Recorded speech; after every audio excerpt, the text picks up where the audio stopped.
दोस्तों, पिछले पोस्ट में मैंने आप लोगों से कहा था कॉकरोचों से कि आप साबित करें, कन्विंस करें कि ये जो कॉकरोच जनता पार्टी है वो भारतीय युवाओं की एक अभिव्यक्ति है, ना कि विदेशी ताकतों की साजिश। तो इसके बाद आप लोगों में से बहुतों ने कमेंट्स में इसके बारे में लिखा है और दीप के जी ने मुझसे राब्ता कायम की, मेरी उनसे बात हुई और उन्होंने ये डेटा मेरे साथ शेयर किया जो अभी मैं आपके साथ बांट रहा हूं। और उनसे बात करके मुझे वैसे भी लगा कि इनका कोई गलत मंशा नहीं है, बहुत ही देश प्रेमी हैं, बल्कि एक कुर्बानी, एक सैक्रिफाइस कर रहे हैं देश को सुधारने के लिए। और आपने ये भी देखा होगा कि 6 तारीख को शनिवार को वो दिल्ली में लोगों को बुला रहे हैं ताकि हम शिक्षा मंत्री के इस्तीफे के बारे में मांग करें।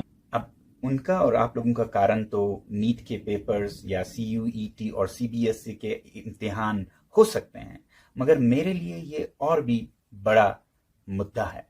देखिए, पिछले 4 दशकों से मैं शिक्षा के ही क्षेत्र में अपनी जद्दोजहद करता रहा हूं। जैसे ही मैंने इंजीनियरिंग खत्म की, मैं शिक्षा को सुधारने में ही लगा, वो भी सरकारी स्कूलों में, दूर के गांव में। School books teach them, for example, how to make tea, and they can easily produce that back in their answer books. You see, first boil the water, then put the tea leaves and put the milk and things. But they can only write that on paper. They cannot make tea. और जब मैं कुछ बदलता नहीं देखता हूं तो मायूस हो जाता हूं, कुछ करने की जरूरत महसूस करता हूं। तो बड़ा मसला है, हो क्या रहा है हमारे शिक्षा के साथ। बहुत अच्छे नीतियां आ रही हैं जिनसे मैं बहुत खुश हूं। नई शिक्षा नीति आप लोगों ने देखा होगा, मगर उस पे अमल कितना हो रहा है, ग्राउंड पर, जमीन पर कितना उतर रहा है, उसे देख के मैं बहुत मायूस होता हूं। उसी तरह आपने देखा होगा विकसित भारत की एक अभियान है, डेवलप्ड इंडिया बाय 2047। अब ये विकसित भारत किसे न पसंद आए, मगर इसकी भी अमल को अगर देखें तो शायद आप मायूस हो जाएंगे। 2047 में भारत विकसित होगा कि नहीं, ये देखना है तो मेरे पास एक जादू का नुस्खा है। मैं मिला देता हूं आपको विकसित भारत के 2047 के कर्ता धर्ताओं से। उनकी हालत देखिए और आप बताइएगा क्या विकसित भारत सच होने वाला है। आइए मैं दिखाता हूं। ये वो बच्चे हैं जो आज प्री प्राइमरी क्लासेस में हैं भारत के गांव में। यही होंगे 25-30 साल के 2047 में, यही चला रहे होंगे भारत को। तो क्या आपको लगता है भारत विकसित होने वाला है अगर ये हालत रही हमारे विद्यालयों की? इसलिए मैं कहता हूं कि मंशा बहुत अच्छी है। मंशा के लिए मैं सरकार को 10 में से 10 दूंगा, मगर फिर अमल या हरकत उस पर कितनी होती हो वो फैसला करेगा कि बरकत कितना होता हो, क्योंकि हरकत में ही बरकत है, सिर्फ तमन्नाओं से नहीं बनता है एक देश।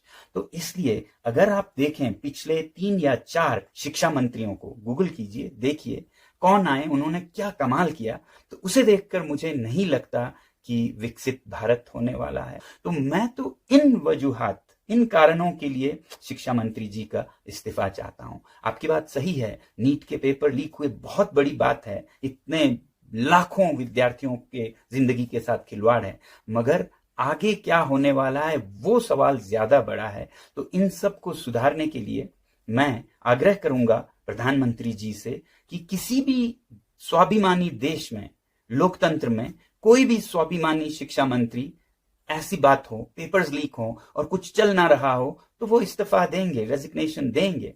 तो मुझे उम्मीद है कि ये अगले कुछ दिनों में होगा, या फिर बदल या फिर इस्तीफा। और अगर ऐसा नहीं होता है 5 जून तक भी, तो मजबूर होकर 6 जून को मैं भी आप लोगों से जुड़ूंगा ये आग्रह करने के लिए दिल्ली में। तो मैं तो आ रहा हूं दिल्ली आप लोगों से जुड़ने के लिए, दीप के जी से जुड़ने के लिए।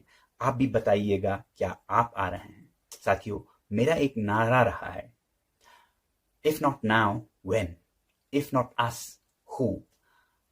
अब नहीं तो कब, और हम नहीं तो कौन लाएगा परिवर्तन भारत में। इतना ही आज के लिए। जय हिंद।